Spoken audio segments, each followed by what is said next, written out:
y está circulando un libro que se llama, el título es México en la encrucijada, es un libro colectivo que en este caso coordina Javier Guzmán Calafel. Usted recuerda, él fue subgobernador del Banco de México, entre otras cosas. Javier, bienvenido. Muchas gracias, Leonardo. Me da mucho gusto saludarte. Muchas gracias por la oportunidad de estar contigo. México tiene un problema crónico, que es que crece poco. Este sexenio que termina, pues el crecimiento ha sido también magro, más bajo que el de los años anteriores. A partir de ahí tú convocas a un grupo pues, muy notable de autores para discutir los retos económicos que tiene el país. Javier. Efectivamente, mira, este es un esfuerzo que está orientado a apoyar la agenda económica del país para los próximos años.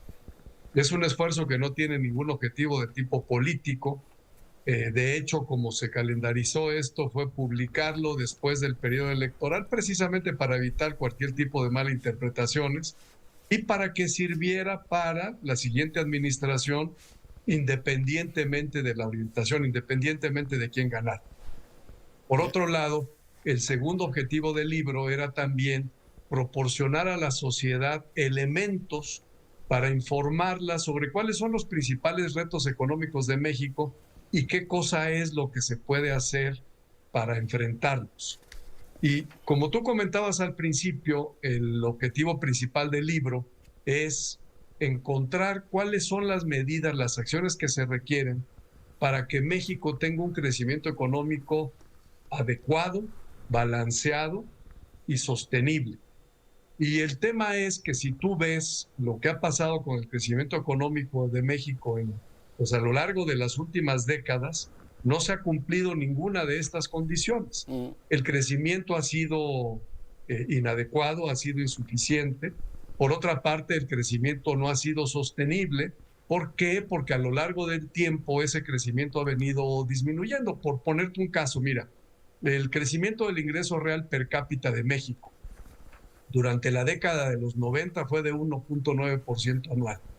En el periodo de 2000 a 2018, ese crecimiento del PIB per cápita anual cayó a 0.6% y en los últimos 5 años el crecimiento fue de hecho negativo.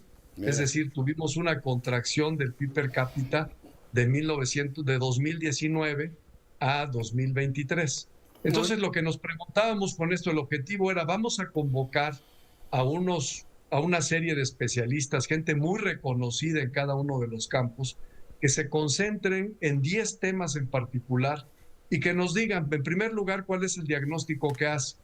En segundo lugar, cuál es el análisis prospectivo que hacen de mediano a largo plazo.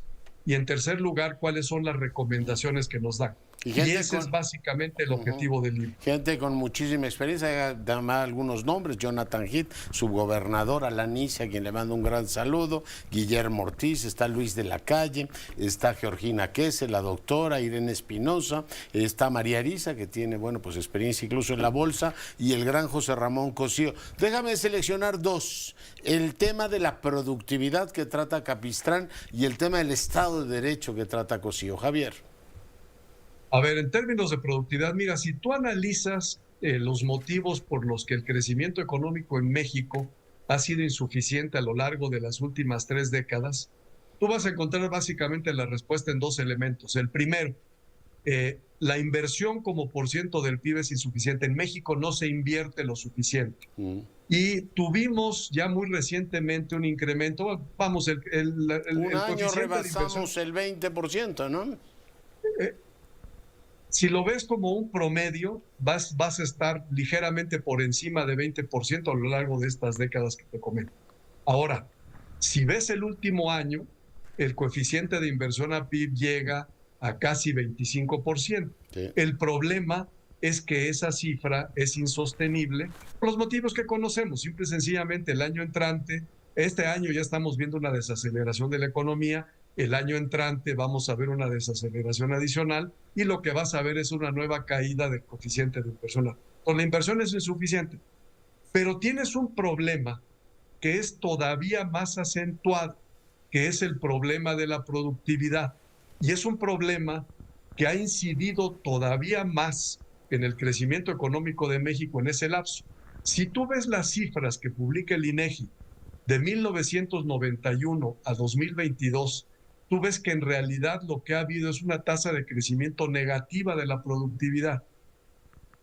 Compáralo con otros países. Yo te diría, a nivel de América Latina, de las principales economías de América Latina, el crecimiento de la evolución de la productividad en México ha sido la peor solamente después del caso de Brasil. Entonces, el esfuerzo que se tiene que hacer en materia de productividad es enorme. ¿Y qué implica esto? Tienes que hacer un esfuerzo por el lado de inversión física, de capital humano, tienes que hacer un esfuerzo por el lado de desarrollo tecnológico. Por otro lado, el nearshoring nos proporciona, digamos, un elemento que puede apoyar la productividad. Que trata de manera muy solvente Luis de la Calle, ¿no? En un texto también muy sugerente. Oye, pero me va comiendo el tiempo y te tengo que preguntar, el tema del Estado de Derecho, que hoy es la conversación apremiante, ¿se puede aislar la gran agenda económica de este país de ofrecer un entorno de certidumbre de Estado de Derecho, Javier? Imposible hacerlo, Leonardo. El Estado de Derecho es uno de los elementos que está influyendo de manera considerable en el comportamiento de la inversión. De hecho, mira, te lo pondría de una forma resumida para no tomar mucho de tu tiempo. El Banco de México prepara encuestas mensuales entre los analistas del sector privado y les pregunta cuáles son los principales obstáculos para el crecimiento económico.